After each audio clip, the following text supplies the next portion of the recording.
Hi everyone and welcome to this week's video.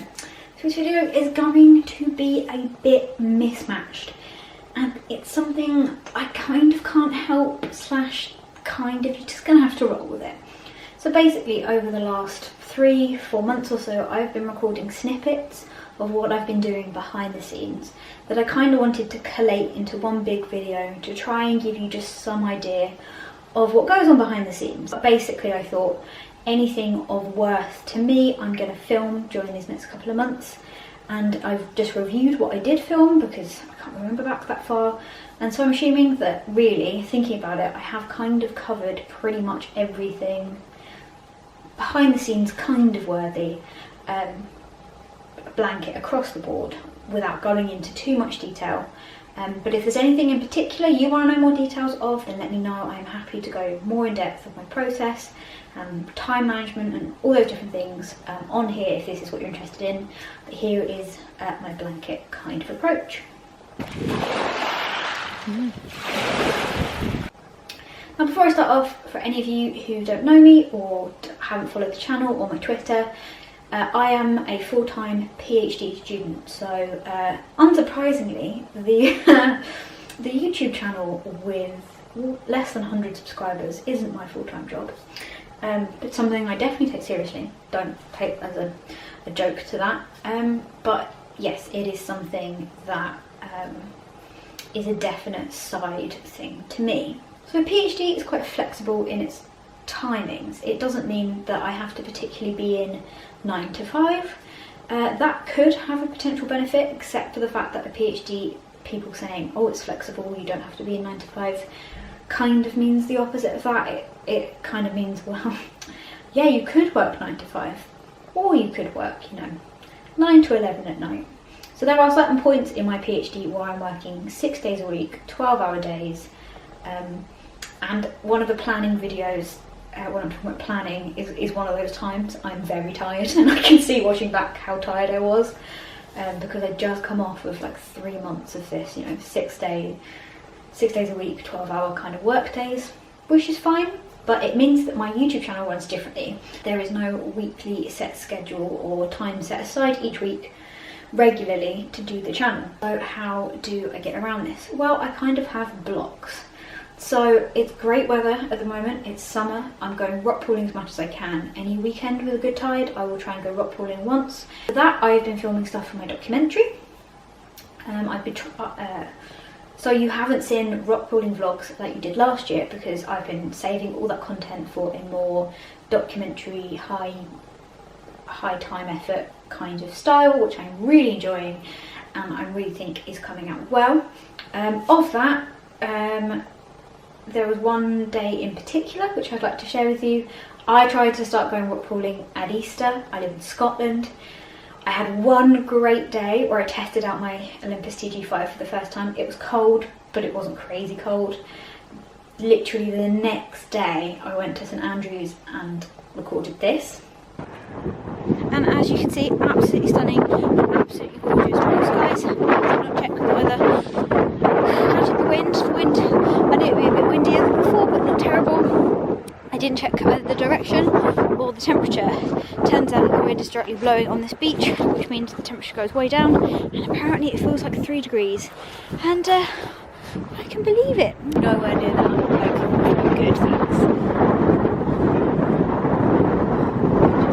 The wind would just let up just a little bit, please. Just switch off for 5 seconds. The wind was incredibly difficult. It was a hard slog of a couple of hours and really it was just hard, and I couldn't really find a lot of species, and I found a few gems, but I don't want to share that yet because they're going to be really good for a documentary. So I just thought I would include the fact that you guys see nice sunny days of like easy rock pooling, and there have been a couple of days where I'm really just like fighting to make sure that I'm getting the content I need. One of those days was actually filming the kelp video too. The tide just wasn't with me, and kelp beds are always at the bottom of the sea, so I had to work really fast and really quickly to get all the content that I needed. And so that kind of brings me into my next point of when I'm filming. This rock pooling stuff is done in blocks and chunks. I grab as much as I can when I can, and I don't have times to go back and do multiple filming of multiple things. I just have to kind of nail it at that time and then move on.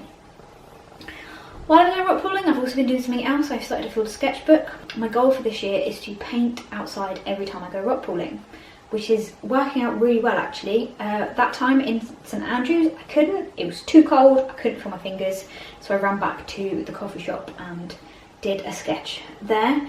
But it's great, little 10-15 minutes, half an hour if it's good weather, at the end of a rock pooling session to sit down and kind of paint what I've drawn. So here is a few snippets of that, but that is kind of being saved up for a big video at the end of the year when I finish the sketchbook, but it's great practice and I'm loving doing this field notebook kind of stuff. Talking about doing stuff as we go, if I ever take a trip home or if I'm ever somewhere in particular that's interesting, I like to try and film videos there and make the most of that. When I was last time, I can't remember how long ago that was, I picked up some sea glass from the local beach and I'm planning to do a sea glass video, so that's there. But that is a very time consuming kind of art process. So it's not something where I'll plan a video in a week and go get it. I will stock up with stuff and whenever I find the time, I'll have it there and I'll bring it out to do that. Planning is a big thing when it comes to working out this YouTube channel. To keep it on board, I need a lot of planning and a lot of kind of reminding myself what direction I'm going in and kind of checking with myself and being like, right, if you've only got a certain amount of time to spend on this, make sure the videos are going to count. What do we want to spend our time on? The other aspect of planning is that I can get caught up on my PhD really easily. It's so easy for the PhD to completely take over unexpectedly. And that's one of the traits of a PhD being so difficult, is that things can be going fine one minute and the next minute it can go completely topsy-turvy, and the thing that you thought was going to take just a little amount of time will take months, and you'll have to try and you had other things planned for that month, so everything kind of topples on top of each other. So I always kind of need to make sure I am a few videos ahead, and then inevitably I think at one point I got up to like 4 videos ahead, so I had a whole month's content planned ahead. So that I was like, great, I've got 4 weeks of, you know, being able to film extra videos, I'll stay on top. But I had a busy time when I was making all the concrete, and those 4 videos went by like nothing, and I hadn't actually got a chance to kind of catch up on myself. So that's another important aspect of me doing this channel, is making sure that I am kind of, at least in the back of my mind, I know when I have chance to film, get it done, get it edited. Or at least if I can't get it edited, get it all filmed and have an idea. I love planning, I love notebooks, I love the idea of planning. So here is me talking about when I'd just come off a really busy part of my PhD and I needed to kind of get all my ideas on paper. And really from that one brainstorming session, the last couple of months of content have kind of come from that being written down and thought out in that process. So this morning I am doing some planning. I kind of have a load of tiny weeny little things to do and some more bigger things. I've just kind of ended I've just got to the end of one of like the largest chunks of my PhD, which is getting the stuff I need into the sea so that stuff can grow on it, and then I'll bring it back in once stuff's grown on it in the sea. But I've been working towards that for pretty much over a year, getting to do that. So a lot of things have either been put on hold or stuff that wasn't too important has just kind of been shoved to the back of my memory, and now that I have a bit of free time I need to write everything down that I possibly need to do or could need to do, and then kind of prioritise. So when I do that, I call it like a brain dump, where I will write down every single thing from every entity and corner of my life, whether it be uni stuff or house stuff or art stuff or website stuff or just general I want to do this stuff. I'll write it in a notebook and then kind of distribute it out into different notebooks. Normally I do it in a little portable notebook. That's because I can, you know, brain dump at any point. Sounds kind of great, isn't it? Brain dump. so if I go to a coffee shop and stuff, but I have kind of been avoiding doing it. My brain's been a bit fried after doing so much work for so long, getting the stuff into the sea. So I've been avoiding doing it, which means I've just kind of been sitting around and not making the most use of my time, which is probably what I needed. I've been rock pooling a couple of times, but I haven't really got around to like doing more of the boring planning kind of stuff that I need to do. So when my brain kind of gets into that funk, when I spend hours trying to convince myself to write a list, because I know once I wrote the list I'll start doing it, because I'll sit there and think about all the things I need to do and I'll be like, oh okay, now I see it in person on paper, I gotta do it. But I get, every now and again everyone gets like that, you're like, what if I don't write it down? What if I just ignore the fact that I need to plan and do all this stuff? So instead I'm going to write it in this notebook, which is a Grinch notebook. This notebook is saved for kind of it's all the stuff that goes in the Grinch notebook that either I'm, you know, too grumpy about, or, you know, I just need to get it done. It's all the unglamorous, boring, like, oh, kind of book. So I'm gonna write the list in here to make me laugh, because it makes me happy seeing like Grinch on the front when I'm like, okay, stop being so grumpy now, just get on with it. And then that gets split into different notebooks. So I've got notebooks for life stuff and notebooks for, I've got a lot of notebooks, guys. I've got notebooks for everything, but the notebook for the website and everything is this lovely Minion one, which is Minion made, obviously. It's moleskin. All my notebooks are pretty much moleskins.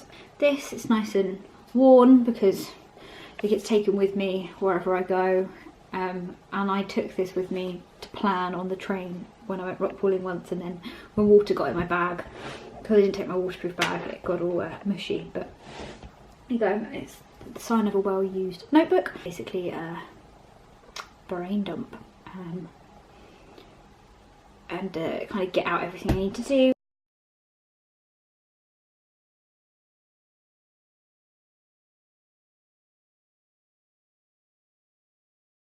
Another aspect to running a YouTube channel is kit. Now I have, I bought a new camera, which is on a previous video, and I have this camera. Those were two kind of extravagant spends, completely necessary but definitely extravagant. So once I've kind of got that, and I'll talk about proper kit, the thing that I need to keep an eye on as I go forward is getting kind of small bits to kind of try and help. So this camera that I'm talking to you right now is a Canon G9X, which is a fab camera and I love it to bits, but the one thing it doesn't have that I didn't really think about when I bought it that I might need is like a separate microphone jack. That would mean that I could connect a microphone to me, to the camera, so that when I'm talking to camera, you're hearing audio that's coming from here and not from the camera, which means that hopefully it'll be a lot less windy. You can also get wind covers for the little mics really easily, and I didn't realise you can also get wind covers for the top of these. So I am going to attempt to put these fluffy little things on the top of the camera and see if that hopefully improves the wind, so that I don't have to try and edit it out, and even when I edit it out it's still quite strong. So hopefully that will fix the problem without you having to put up with a ton of windy audio. So it's gonna have a lovely fluffy, I'm gonna call them fluffy eyebrows. I'm adding fluffy eyebrows to my little camera.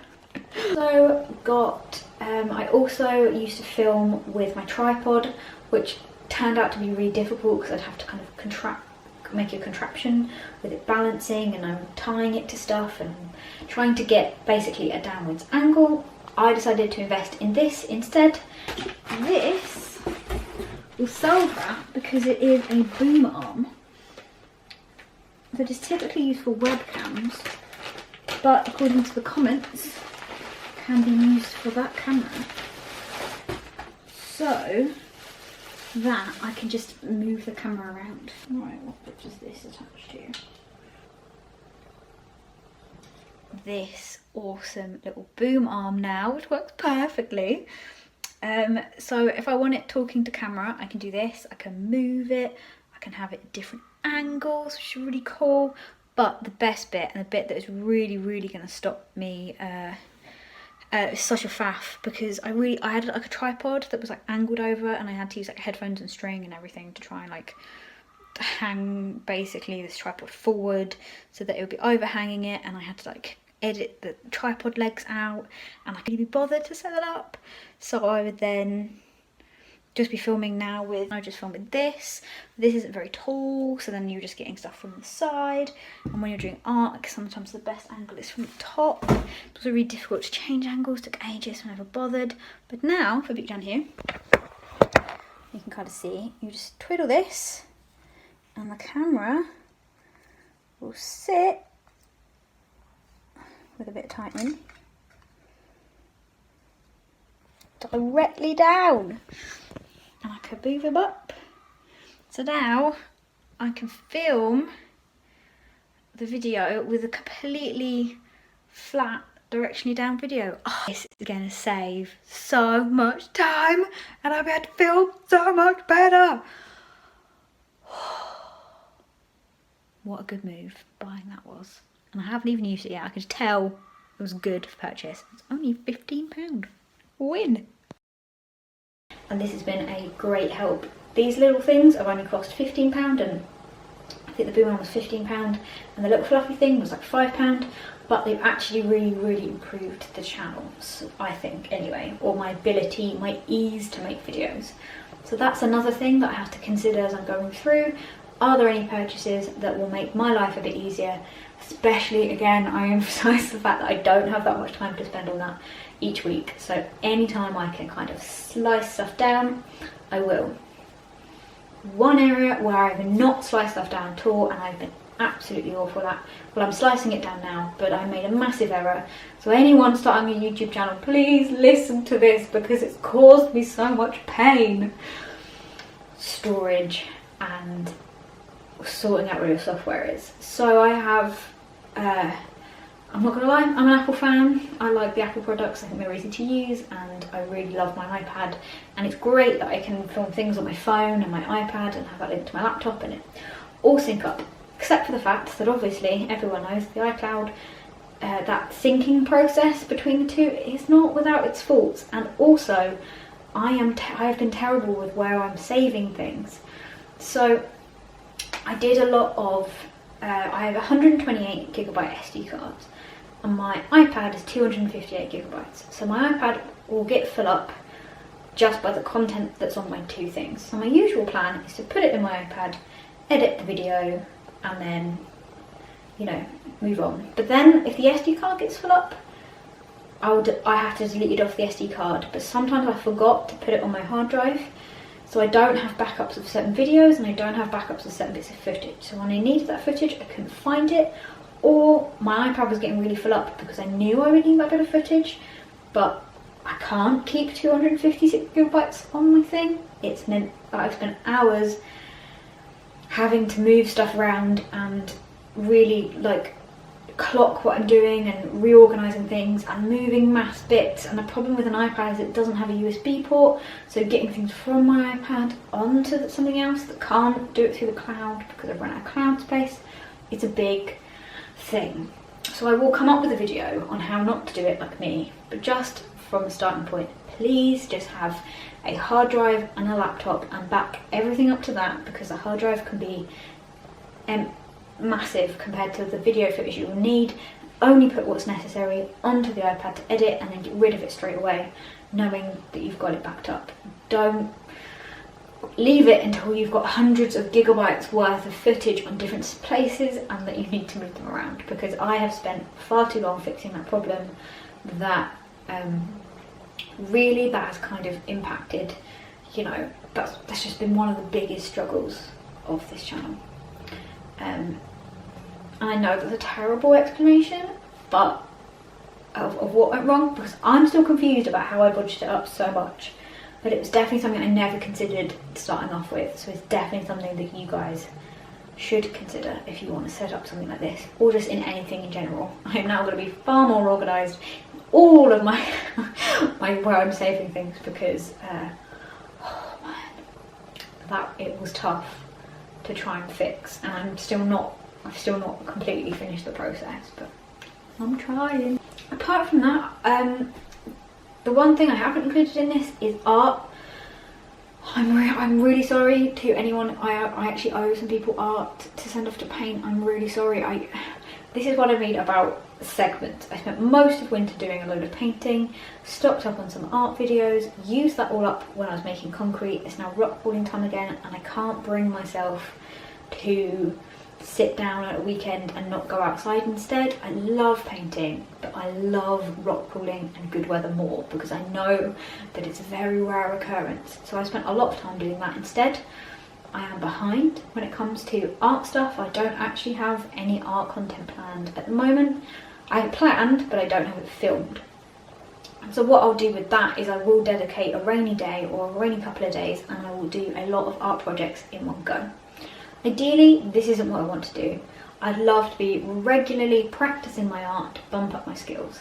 But if I'm honest, with everything going on in PhD right now, the fact that I'm having to fix the moving of the software around, and the fact that it's great rock crawling weather, I would rather focus on getting footage than doing art, because I know it will rain soon and I'll have to be inside and I'll be doing that.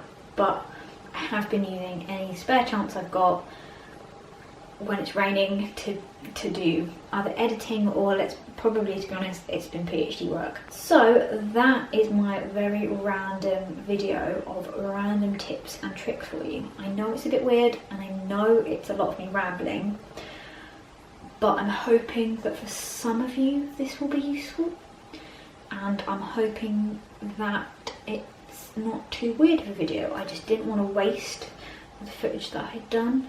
And I didn't want to just come up with this is how you do a YouTube video channel, because I'm only a year in, and my YouTube channel, I love everyone that follows me and I love participating in it, and I'm not doing it for the follower count, but I can't sit here and tell you guys how to run a YouTube channel, a successful YouTube channel, because mine isn't yet. It's my goal, and I would love to share my work and all this effort that I'm putting in with more people, but at the moment, that's just not where the channel is, and I'm sharing it, and I'm happy with the amount of people I'm sharing it with. Of course, I'm always going to push it, but I can't sit here and make a video of like, I'm so great, this is what I do. I can only show my experience, and I thought the best way to do that is to film my experience as I went, rather than sit here and preach about it. Although I do realise I have done quite a lot of preaching in this section of the video. But you know what I mean. Thank you guys for listening.